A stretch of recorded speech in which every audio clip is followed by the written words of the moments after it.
All right, so we're back and ready to unpack even more of Rascal Does Not Dream of Bunny Girl Senpai. Picking up right where we left off. Yeah, last time we were all, I think, pretty stunned by that photo of Mai and Sakuda surfacing online. And now we're finally diving into episode 11. And like how the whole thing plays out. Exactly, and we're going straight to the source. Oh yeah, we've been digging through all those My Animalist discussions. All those fan reactions and analyses. To see what everyone else thought. You know, it's really fascinating. Oh yeah. Seeing how much this episode got people talking about so many different things. Oh yeah, I'm like what? Like you've got fans analyzing the character's emotional growth and the show's portrayal of social anxiety. Right. And even some pretty deep themes like the nature of identity. Wow. It's clear this episode hit a nerve. For sure. Okay, so let's rewind a bit for everyone. Back to that photo. Yeah, that photo of Mai and Sakuda. That's cliffhanger. I mean, how does episode 11 even start to deal with that? Well, it jumps right into the aftermath. Okay.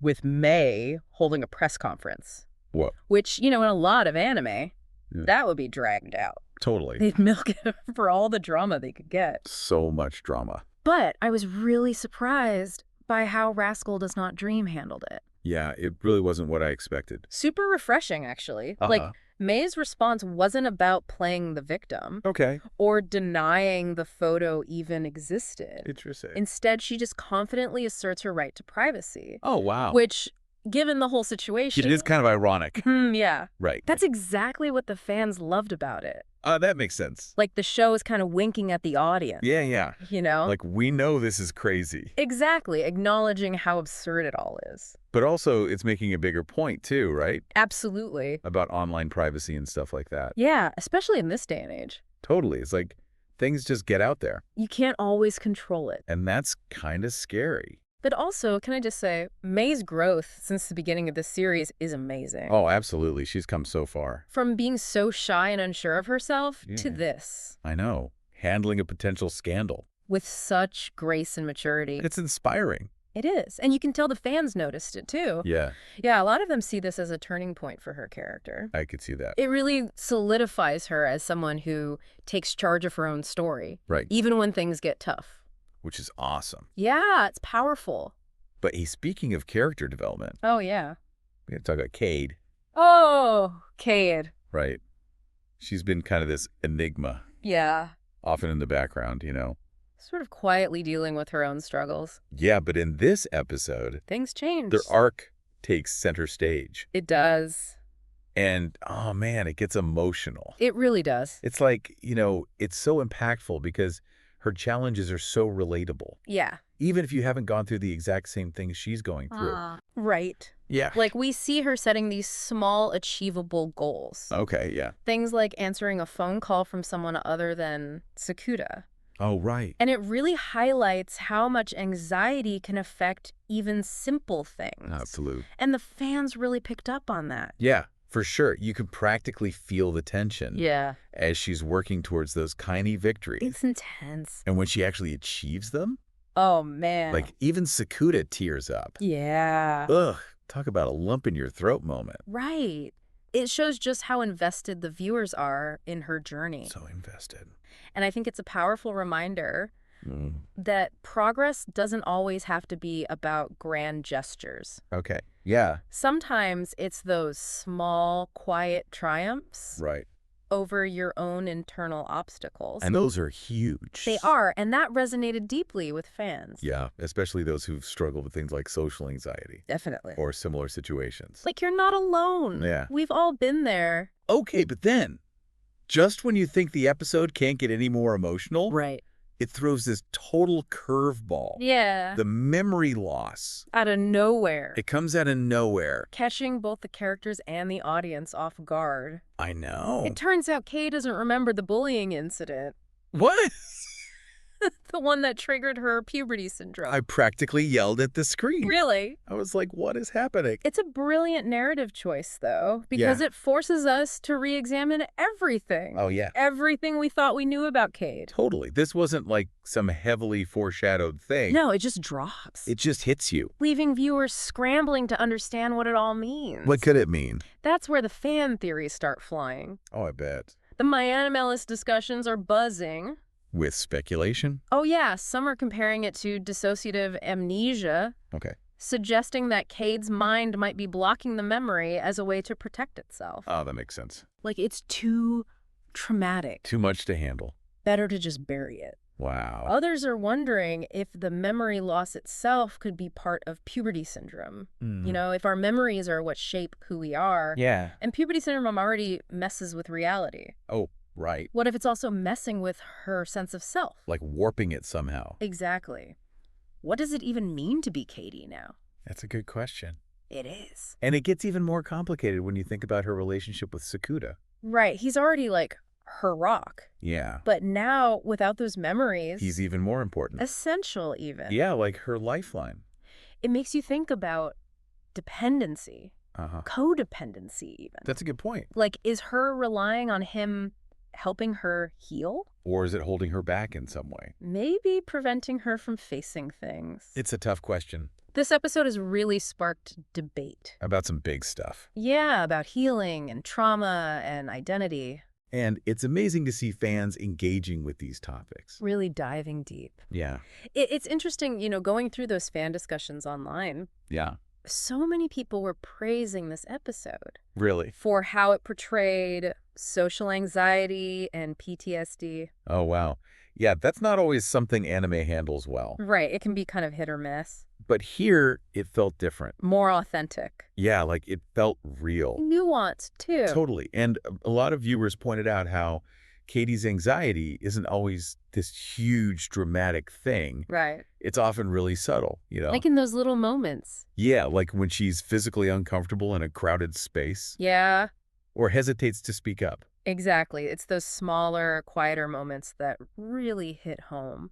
Especially for people who felt that way themselves. Absolutely. It's like you don't need these over-the-top reactions to make those struggles feel real. You don't. It's the little things that get you. Exactly. And it's in those details Those tiny details. that the episode really captures what it's like to live with those conditions. Yeah. It's not just about big panic attacks. It's about how anxiety affects everyday life. The constant struggle. Yeah, and the fact that fans are noticing that. Appreciating it. It speaks volumes about the show's storytelling. Yeah, it really does. And it's not just Katie's journey that's resonating with people either. It's how everyone else reacts. Right. The way Sakuda, Mai, and Futaba all rally around her is just... It's heartwarming. It is. It's like they've become this little family. Well, it's an support system. Yeah, and they each play such a crucial role. Absolutely. Like, we see Sakuda trying to figure out how to be a caregiver. That's a tough role. It is. He wants to protect Cade. Yeah. But he also knows she needs to find her own strength. It's that balance. It is. And then you have Mai. Who steps up in a big way. She offers comfort, Encouragement, too. showing just how much she's grown. So much maturity. And empathy. It's amazing how their relationship has evolved, you know. Oh, absolutely. It's gone way beyond just romance. Totally. They're partners now, you know. Think you're thick and thin. And now they're both there for Cade, too. Exactly. And hey, can we talk about Futaba for a second? Oh, yeah, Futaba. Even though she doesn't have that same family bond with Cade, Right. she still steps in, Yeah, she does. offers advice. The listening ear for Sakuda. Yeah. It shows how strong their friendship is. And it highlights how important it is to have people you can lean on, Your support network. whether it's family, friends, or just someone to talk to. Yeah, you don't have to go through tough times alone. And I think that message is really hitting home for a lot of viewers. It is. You know, it's true. Seeing those different types of support systems play out makes the whole story feel even more real. Definitely. Okay, but going back to Katie's memory loss for a second. Yeah. It's just crazy how this one thing This one event. has changed everything about her character. Yeah, it's like a reset button. Some fans are even saying it's a metaphor, you know, Oh. for how trauma can, like, break apart your sense of self. Fragment it. Yeah, exactly. It's like a piece of her is literally missing now. And the episode doesn't shy away from visualizing that. Oh, right. Remember that scene where Cade's looking in the mirror? Yeah, yeah. She seems so confused. Almost like she doesn't recognize herself Exactly. That one image says so much. about what she's going through, yeah. And then there are those scenes where she's clinging to Sakuda, Desperate for anything familiar needing that stability. in a world that suddenly feels strange. It really makes you wonder. Is she even the same Katie anymore? Or is she building a whole new identity? Based on this new reality. That's the big question, isn't it? It is. It's like, who is she now? And it takes us right back to those fan theories. About identity. And puberty syndrome. Right. Like, is this all just a side effect? Some fans believe the memory loss is a way for her mind to protect itself. To cope with the trauma. Exactly. Like it's saying, this is too much. I can't deal with this right now. Wow. Let's just erase it. But then that raises a whole other question. Yeah. If those memories are gone, can she ever truly heal? Can she move on? It's like, is that even possible? And what happens if those memories come back? Oh, man. Will it be like reliving the trauma all over again? That's heavy stuff. It is, and it makes her dependence on Sakuda even more complicated. How so? Well, is he helping her heal by being there for her? Or is he preventing her from dealing with the root of the problem? It's a tough one. It is. This episode has really opened up a can of worms. In terms of ethics and psychology. Definitely. And it's fascinating to see how fans are wrestling with those issues. Yeah, what are they saying? They're debating whether Sakuda's actions are right or wrong. Okay, yeah. Consequences of Katie's reliance on him. Right. And what it all means for memory and identity. Especially in a world where reality can be so fluid. Exactly. It's like the episode throws out these big questions. And then just leaves us to think about them. It sparks debate. Discussion. That goes beyond just the plot. Way beyond. And I think that's a big part of why the show is so popular. Yeah. It's not afraid to tackle tough topics. It doesn't give easy answers. No, it acknowledges how messy life can be. All the emotional complexities. The ethical dilemmas. And it invites us to engage with all of that. Right alongside the characters. Wow, okay. I need like a minute to process all that. Yeah, it's a lot. This episode has been intense. Emotionally, I mean. It really has. And then all the fan theories on top of that. It's just, wow. whoa. It really makes you think. But what's hitting me the hardest, I think, is that this isn't just about Cade and her struggles. Right. It's making us think about bigger questions. Oh, yeah. About what it means to be human. That's what I love about this show. Really gets you thinking. It takes these fantastical ideas, these concepts like puberty syndrome, and uses them to explore these deeply personal and philosophical themes. I know, right? Like Katie's memory loss. Yeah. It becomes this lens through which we can examine the nature of identity. That's deep. What makes us us? Right, exactly. Is it our experiences? Our memories. Our relationships. Like what makes us who we are. It's like the episode's asking us directly. Oh, yeah. What if you lost a part of your past? Whoa. Would you still be the same person? It's a scary thought. It is, but it also makes us consider what truly matters. What defines us. And you can tell this is resonating with fans. Oh, I bet the My Animalist discussions are going crazy. Oh, yeah, they're exploding with these questions. What are they saying? People are sharing their own experiences. With memory. With trauma. Wow. Even debating the philosophical implications of a fragmented self. That's heavy stuff. It is, but it's so important to talk about these things. It is. So what are some of the specific theories floating around? Well, some fans are focusing on the psychology of it all. Okay. Drawing parallels to real-life conditions. Like what?